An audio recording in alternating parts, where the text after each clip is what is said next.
Welcome back to my YouTube channel. It's me again, ang madam na negosyante, Tweety Bird. Well, for today's video guys, ay medyo tag-init ngayon guys. So, kailangan po talaga natin ng pampalamig sa ating lalamunan. So, naisipan ko talaga guys, nagagawa po ako ng mango tapioca dessert. Dahil negosyo po ang pag-uusapan po natin guys, syempre, mura-mura lang po ang ating mga ingredients. Yung kumbaga kikita ka, o diba? Hindi talaga pwede na hindi tayo kikita. Kailangan talaga kikita. Ang mga negosyante, kailangan may kita, o diba? Kailangan talaga sa negosyo guys, kailangan talaga kikita tayo. Hindi talaga pwede na malulugi. So, syempre, makalibit po talaga tayo ng tikim-tikim dyan. So, kung pwede, kakain din. O, diba? Perfect. So, ipapakita ko sa inyo ang aking mga ingredients. So, ang una ko nga palang ginawa dyan guys, ay napapakulo muna ako ng tubig bago ko po nilunod ang aking 1/4 kilo na tapioca pearl. So, pagkatapos guys, ay hinahalo-halukay ko na kaagad para hindi po dumikit sa puwet ng kaldero. So, every now and then guys, dapat hinahalo-halukay talaga yan hanggang sa maluto, hanggang sa magiging crystal talaga ang ating tapioca. So, habang nagluluto po ako ng tapioca pearl guys, ay sinabay ko na rin po ang aking gelatin. So, kulay dilaw po ang pinili kong gelatin guys, para maging kasing kulay po sa mangga. So, naglagay lang po ako ng 4 na cups na water guys, tapos yung isang sachet ng gelatin guys ay hindi ko po inubos, balik kalahati lang ang ginagamit ko. At pagkatapos ay hinalo-halo ko na kaagad guys, para naman sa ganun ay matunaw po talaga ang lahat ng gelatin bago ko po sinalang sa mainit na apoy. So eto na, sinalang na po siya at hintayin na lang po natin na kumulo po ang ating gelatins. Pag kumulo na po siya ay okay na, luto na po yan. So eto na, ilipat na po natin sa ibang lalagyan para palamigin po natin ang ating gelatin. So bago po natin hiwain yan, papalamigin muna natin yan. So habang napapalamig po ako ng aking gelatin guys, ay tinatapos kong lutuin po ang aking tapioca. So hindi ko lang po napakita sa video guys, kasi akala ko naka-on yung aking video, kaya pasensya na po. So, ayan na guys, hiniwa-hiwa ko na ang aking gelatin into cubes. So, cubes po ang ginagawa ko dito. Pero, pagpasensya na po kayo kung hindi po sila magpantay. Ang importante talaga guys ay ginawa ko talaga silang cubes. O, diba? Perfect. So, ganito lang po kasimple ang ating pagluto ng ating gelatin guys. At, eto na, ready na. At, eto nga pala yung aking tapioca pearl guys. Naluto na talaga siya. At, hinugasan ko na lang siya ng medyo slightly hugas lang talaga. So, eto na, simulan na po natin i-combine ang lahat ng mga ingredients guys, kasi alam kong excited na talaga kayo sa aking mga ingredients na ihahalo sa aking mango tapioca dessert. So naglagay po ako ng 2 all-purpose cream guys, na ang sukat nito ay 250 ml. So bali, 2 cream po ang nilagay ko.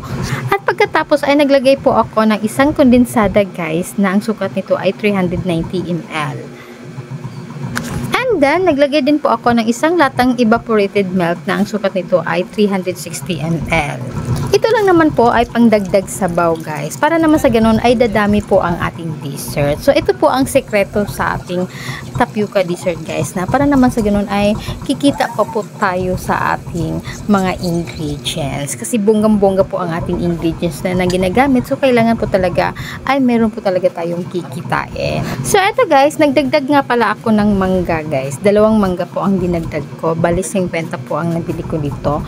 At ito lang naman po ay pampalasa po sa ating mango tapioca. Kasi mango tapioca po ang ating dessert guys. So hindi talaga pwede na wala po tayong mangga. So kailangan po talagang may mangga, o di ba?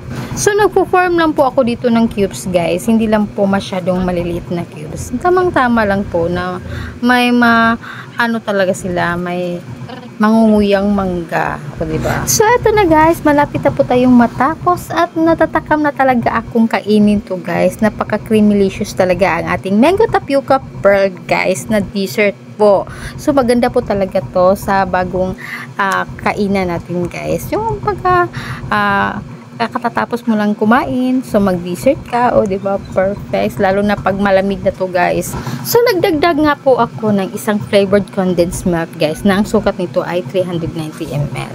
So pampalasa lang naman po ito sa ating mango tapioca guys. Syempre mango po ang pinili kong flavor, tsaka pangdagdag din po ng tamis ng ating mango tapioca dessert, o diba. So huwag po natin kalimutan guys na maglagay din po tayo ng kaunting asin, para naman po magiging balance po ang kanyang tamis guys. So ang benta ko nga pala dito guys ay 15 pesos guys. So swak na swak lang talaga sa budget at kayang-kaya lang talaga sa bulsa. So mura lang po ang 15 pesos guys. So kung may 15 ka, may dessert ka na, o diba? So nakagawa nga pala ako dito guys ng 43 pieces na cups. So kung mabenta po to lahat guys sa halagang 645 pesos. So samantalang ang puhunan po natin dito guys ay 388 pesos. So kikita po tayo sa halagang 257 pesos. O diba? So saan ka pa? Sa mga naghahanap dyan o nagplano na mag-business, itry nyo po ang aking Mango Tapioca Pearl Dessert guys, na patok talaga ngayong summer. Na siguradong magugustuhan po ito ng lahat guys, kasi abot lang talaga sa bulsa ang presyo nito. At hindi lang yarn, masarap din siya.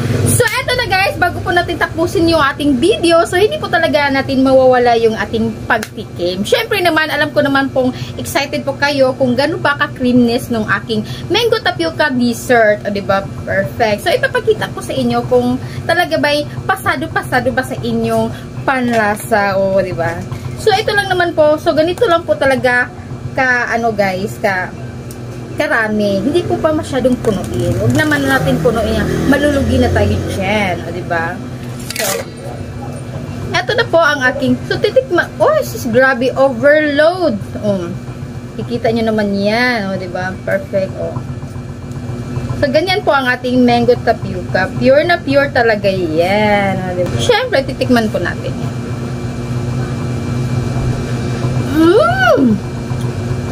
Grabe! Swak na swak talaga guys, ang lasa niya. Napaka-creamy. Diba? I told you.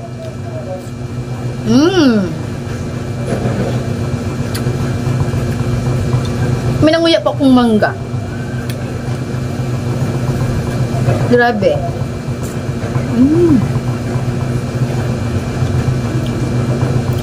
Alam niyo ba guys na pag gumawa talaga ako ng mga paninda, hindi talaga pwede na hindi to talaga mabebenta. Ipupush ko talaga yan. Na ipangalandakan ko talaga na akong gumawa at masarap yan, o diba? So alam niyo ba guys na pag ako ay magpupush ng aking mga paninda, sasabihin ko, madam, bili po kayo sa Bisaya to guys ha. Alam niyo ba guys, pag magbi-business po talaga kayo, dapat may isi-sell stock nyo talaga yung mga produkto nyo binibenta. So alam niyo ba guys na pag ako ay gumagawa ng mga paninda, ipupush ko talaga yan. At sasabihin ko talaga sa aking mga suki na ako po ang gumawa at masarap talaga yan. So alam niyo ba sa Bisaya guys, ko, madam, bili po kayo ng aking paninda guys. Ay, sabihin ko, madam, bumili sa Bisaya guys ha. Madam, paliti. Sabihin ko, madam, na ako'y salad dire, lami jud kaayo, perfect na perfect jud kaayo. Alam mo ba anong sabi ng suki ko? Masarap ba yan? Ay, syempre, masarap talaga. Biko, madam, na ako'y salad diri, lami jud kaayo. Lami dain na. Uy, lami jud kaayo. Kanus aman in taon ko na nagbuhat og dili lami. Oh. So lami jud na. So mo nang inipalit sa akong mga suki guys, ubalik sila. At syempre pangutan din ako, oh kumusta man, usaman? Okay ra ba? Perfect ba? Okay ba sa kanang ganahan ba ka? Lami ba? Wingon jud ako customer, lami jud kaayo. Oh, di ba? Perfect. So, gumawa ka na.